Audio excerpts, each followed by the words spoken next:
New York City, a sprawling metropolis of dreams, ambition, and endless concrete canyons.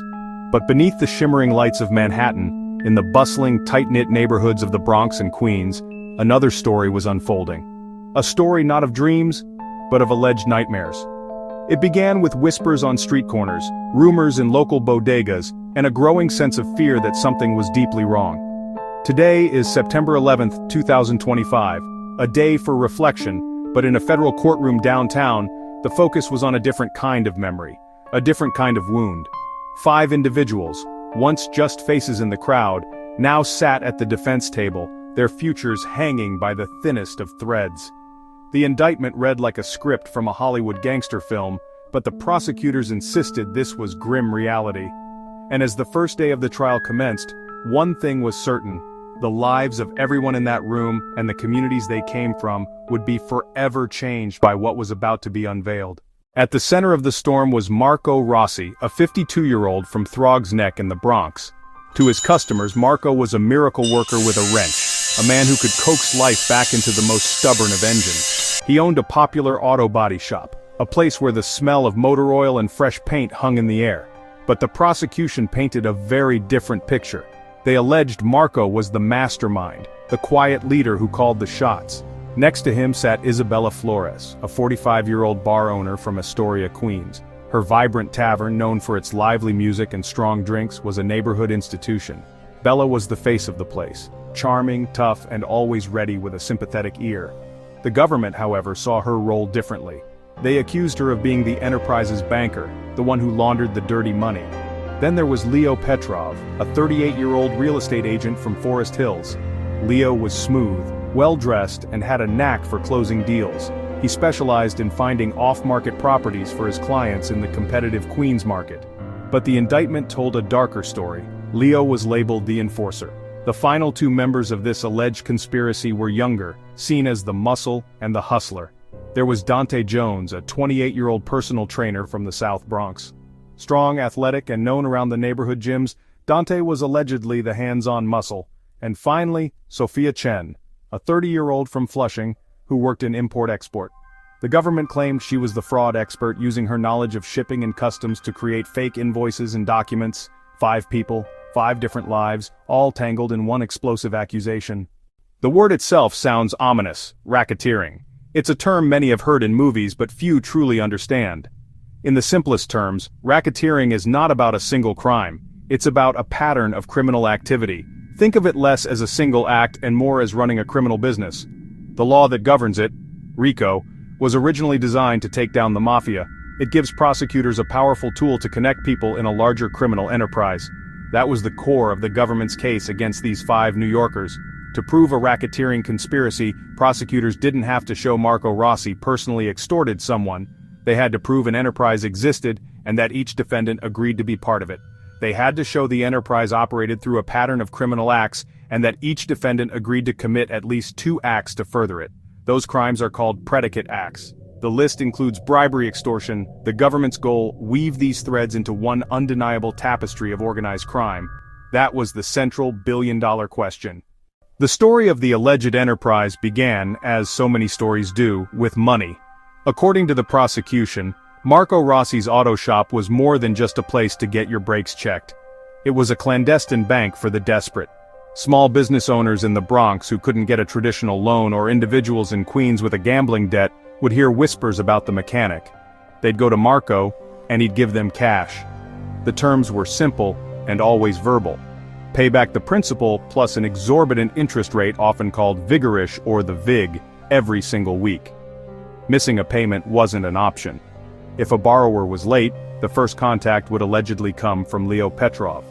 Using his skills as a real estate agent, he would casually mention the value of their home, the location of their children's school, or the vulnerability of their small business.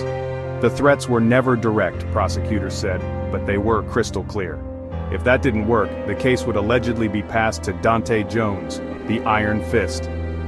All of that cash, tainted by fear and usury, had to go somewhere. That's where Isabella Flores and her Astoria bar, Bella's Place, allegedly came in. The government contended that the weekly VIG payments were bundled and brought to her. She would then mix the illicit cash with the bar's legitimate earnings. The money would be deposited into the business bank accounts, and the books would be cooked to show unusually high sales of beer or food on certain nights.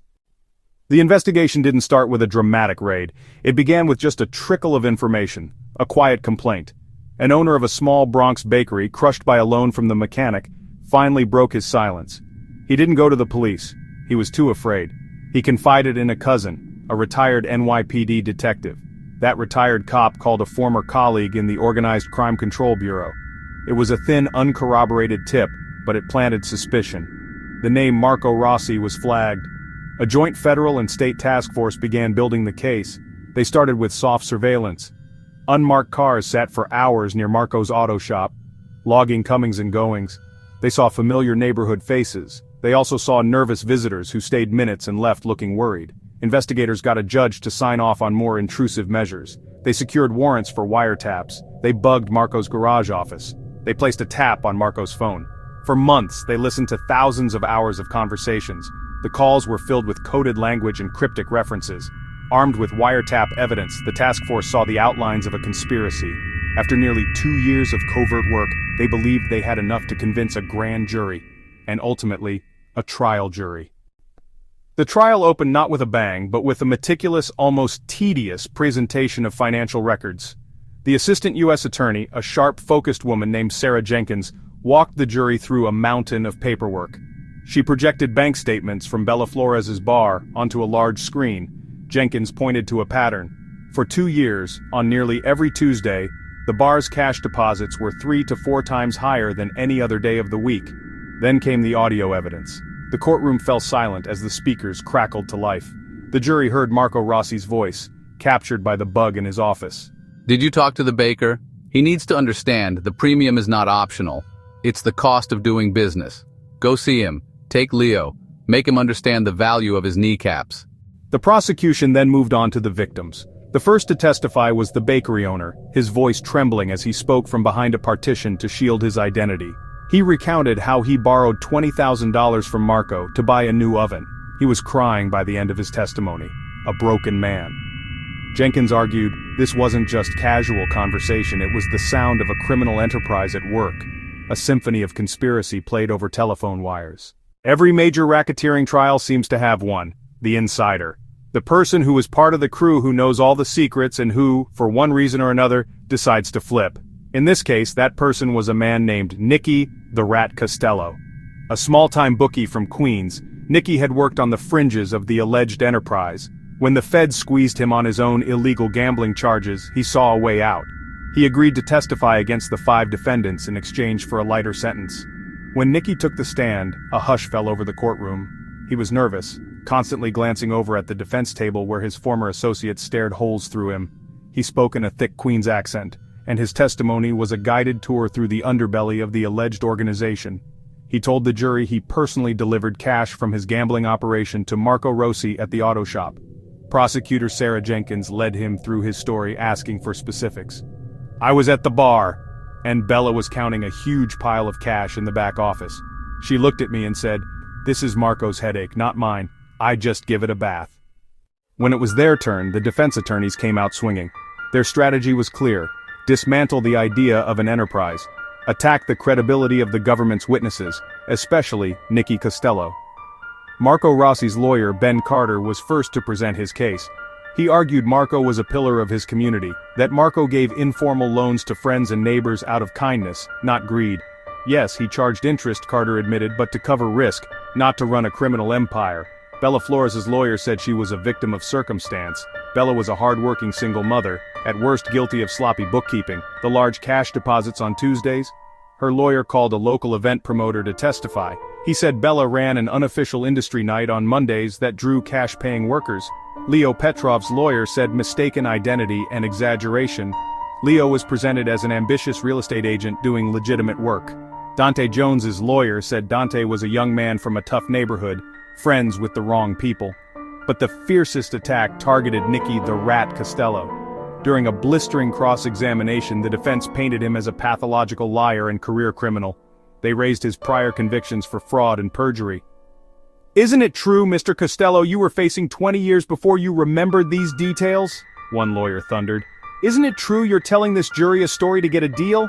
They chipped away at his credibility, detail by detail, trying to show the government's case rested on an untrustworthy witness. In her closing argument, prosecutor Sarah Jenkins stood before the jury and pieced the story together one last time.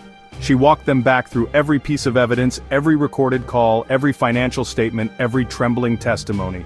This isn't about 5 separate people committing 5 separate crimes. This is about one single conspiracy, a machine. Marco Rossi was the engine. Bella Flores was the filter that cleaned the fuel. Leo Petrov was one of the wheels that carried out its dirty work. Then, Ben Carter, Marco Rossi's attorney, rose to give the final word for the defense. His tone was folksy, conversational. He portrayed the government's case as a house of cards built on a foundation of lies from a desperate snitch. They came in here and told you a scary story. A Hollywood story. But this isn't Hollywood, it's the Bronx and Queens. These are real people. They want you to convict these 5 people based on the word of Nicky the Rat Costello? The government has thrown a giant net, hoping to catch a whale. But all they've caught are 5 minnows. 2 stories, 2 realities. The jury was left to decide which one was the truth.